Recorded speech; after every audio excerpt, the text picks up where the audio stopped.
O'zbek shou-biznes olamidan yana bir xabar. Taniqli aktrisa va instabloger Durdona Qurbonovaning onasi barcha haqiqatlarni ommaga ochiq aytib berdi. Assalomu alaykum aziz muxlis, kanalimizga xush kelibsiz.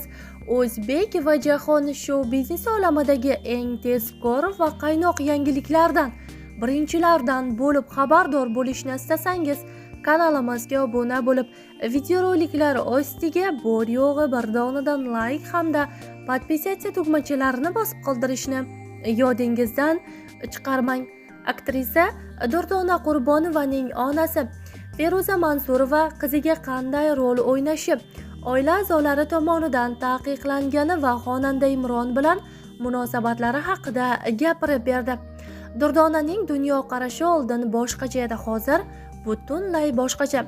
Hindi shouda rol o'ynaganda Shahzod Sultonov bilan birga bir qilib o'xshatib chiqarib berishgan. Klipdagi rolini ko'rib xursand bo'lganman, lekin u yerda o'zbekchiligimizga to'g'ri kelmaydigan, ushlab ko'tarib olgan joylari bor.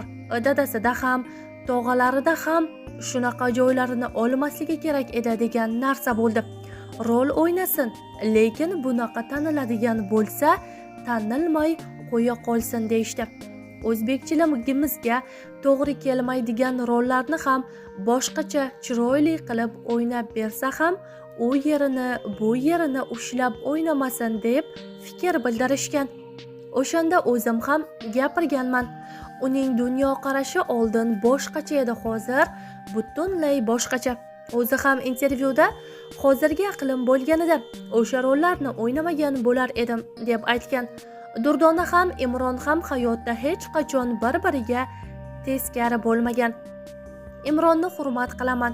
Fe'l-atvori ham og'ir, vazmin, shuningdek tarbiyasi, muomalasi juda yaxshi inson.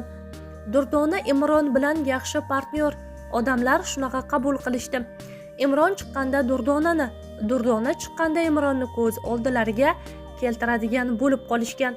Hayotda ikkalasi ham bir-birini hurmat qiladi. Bir-biriga nisbatan hech qanaqa yomon so'z bo'lmagan. Shunchaki PR qilishganda odamlar turli xil gap so'zlarni tarqatishadi. Durdona ham Imron ham hayotda hech qachon bir-biriga teskari bo'lmagan.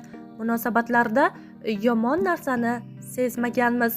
Aktrisa Durdona Qurbonova Daryo nashri uchun eksklyuziv intervyu bergan edi. Intervyuni Daryo muxbiri Feruz Muhammad 2022-yilda tashkillashtirgan. Aktrisa Durdona Qurbonova suhbat davomida uning xarakterini bilmaydigan insonlar tomonidan bo'lgan nojo'ya takliflar haqida so'zlab berdi. Nojo'ya takliflari bo'lgan. Bu asosan san'atga endi kirib kelayotgan vaqtimda ko'p bo'lgan. Shou-biznesga endi kirib kelayotganimda xarakterimni bilmaydiganlar har xil nojo'ya takliflarni qilishgan.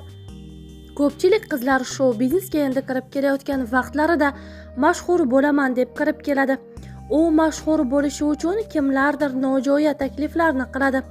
Qaysidir aktrisa balki bu taklifga rozi bo'lar, ammo o'zini hurmat qilgan inson bunaqa takliflarga rozi bo'lmaydi. San'at mening hayotim bo'lmagani uchun hammasiga to'g'ri yo'lni ko'rsatganman. Urushgan vaqtlarim ham bo'lgan. Bunday takliflarni rejissyorlar, aktyorlar berishgan. Nojo'ya taklif faqatgina nojo'ya, ko'pchilik o'ylaganidek yomon ma'noda emas, yaxshi ko'rib qoldi mazmunidagi so'zlardan ham iborat bo'lgan. O'zimning darajamni ushlab, yo'limni topganimdan so'ng menga hech kim ortiqcha gap gapira olmaydigan bo'lgan. Hattoki bolalar kelib gapirishga ham qo'rqadi, deydi aktrisa, instabloger Durdona Qurbonova. Ma'lumot uchun, Durdona Qurbonova 1998-yil 2-iyun kuni Toshkent shahrida dunyoga kelgan. San'at kollejida ham O'zbekiston San'at va madaniyat institutining dramatik teatr va kino aktyorligi fakultetida tahsil olgan. 50 ga yaqin film, seriallarda, 100 dan ortiq kliplarda bosh rollarni ijro etgan. Durdona Qurbonova bugungi kunda aktrisalikdan tashqari xonandalik faoliyati bilan ham shug'ullanib kelmoqda. O'zbek va jahon shou-biznes olamidagi eng tezkor va qaynoq yangiliklardan, birinchilardan bo'lib xabardor bo'lishni istasangiz, kanalimizga obuna bo'lib, videoroliklar ostiga bor yo'g'i bir donadan like hamda podpisatsiya tugmachalarini bosib qo'yishni yodingizdan chiqarmang.